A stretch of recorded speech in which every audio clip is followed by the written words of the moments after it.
Good morning सभी भाई बहनों को जय मसीह की। आइए हम आज के दिन की शुरुआत परमेश्वर के एक महत्वपूर्ण वचन से कहते हैं। वचन है मत्ती 5 का 3 से। धन्य है वे जो मन के दीन है, क्योंकि स्वर्ग का राज उन्हीं का है। धन्य है वे जो शोक करते हैं, क्योंकि वे शांति पाएंगे। धन्य है वे जो नम्र है, क्योंकि वे पृथ्वी के अधिकारी होंगे। धन्य है वे जो धार्मिकता के भूखे और प्यासे हैं, वे तृप्त किए जाएंगे। धन्य है वे जो दयावंत है, क्योंकि उन पर दया की जाएगी। धन्य है वे जिनके मन शुद्ध है, क्योंकि वे परमेश्वर को देखेंगे। धन्य है वे जो मेल कराने वाले हैं, क्योंकि वे परमेश्वर के पुत्र कहलाएंगे। यह परमेश्वर का बहुत महत्वपूर्ण वचन है, जो परमेश्वर अपने चेलों को लेकर पहाड़ पर गया और वहां बैठकर लिखा हुआ है वचन में, वह इस भीड़ को देखकर पहाड़ पर चढ़ गया और जब बैठ गया तो उसके चेले उसके पास आए और वह अपना मुंह खोलकर उन्हें यह उपदेश देने लगा। यहाँ वचन यह कहता है कि वह अपना मुंह खोलकर उपदेश देने लगा।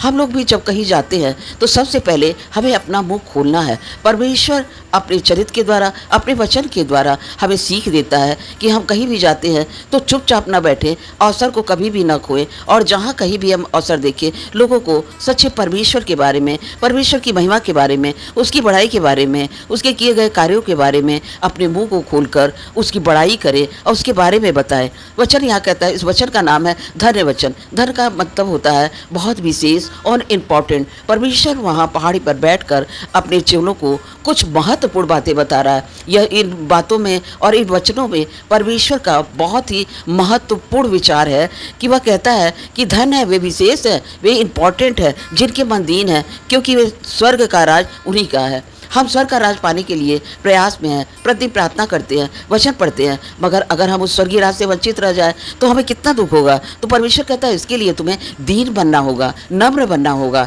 परमेश्वर अपने आप को इतनी दूर तक अपने आप को नम्र बनाया कि वह अपने आप को शून्य कर लिया। उसने परमेश्वर का पुत्र होते हुए कभी भी परमेश्वरत्व को अपने जीवन में प्रकट नहीं किया। वह इतना दीन बन गया कि क्रूस मरण को भी उसने अपने जीवन में ले लिया। और वचन कहता है धन्य है और वे भी विशेष है जो शोक करते हैं। आज आप देख रहे हैं भाई बहन, परमेश्वर के वचन पर चलने वाले कितने दुखी हैं, कितने कष्ट हैं, कितने तकलीफ में हैं, कितनी परेशानी में है, वो शोक में रहते हैं। क्यों? मगर परमेश्वर का वचन कहता है कि वे अंत में शांति पाएंगे, क्योंकि हमारा परमेश्वर शांति देने वाला परमेश्वर है, दयावंत परमेश्वर है, करुणा करने वाला परमेश्वर। उसकी करुणा आज की, एक दिन की नहीं, बल्कि सदा की है।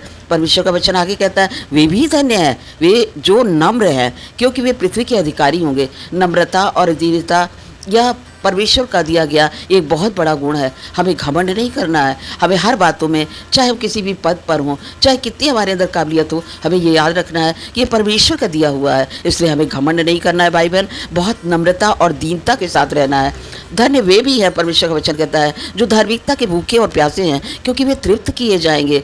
आज बहुत से लोग धर्म के भूखे और प्यासे हैं, मगर इस भूख और प्यास को मिटाने के लिए वो न जाने कहाँ कहाँ घूमते रहते हैं और न जाने कहाँ कहाँ जाने का प्रयास करते हैं, मगर वो उनकी धार्मिकता की भूख ना तो कभी शांत होती है, ना उनकी प्यास कभी बुझती है। इसलिए वो हमेशा प्रयास में लगे रहते हैं। हमें भूख और प्यास जो है ये परमेश्वर की होनी चाहिए। हम कहाँ से आए हैं, हमें कहाँ जाना है, हम क्या करेंगे, हम कैसे स्वर्गीय राज को प्राप्त करेंगे, इस बात का ध्यान हमको देना है।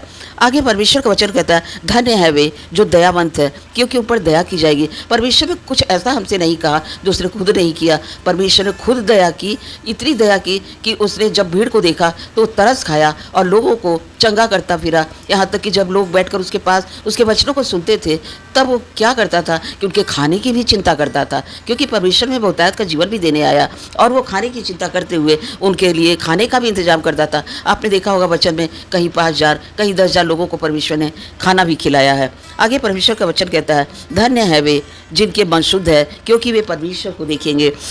मन शुद्ध है, वचन में लिखा हुआ है। मन बहुत चंचल है। आप सभी लोग जानते हैं कि मन अभी हमारा यहाँ है और हम मन हमारा चाहे तो कहीं भी किसी बात को सोच सकता है, जा सकता है, क्योंकि उस मन को कहीं आने जाने का कोई किराया नहीं है। वो इतना चंचल है कि उसकी चंचलता के कारण ही जब मन में कोई बात आती है तो हम उस कार्य को करते हैं। मगर हमको मन की चंचलता को अपने दूर करना है और हमें गंभीर बनना है।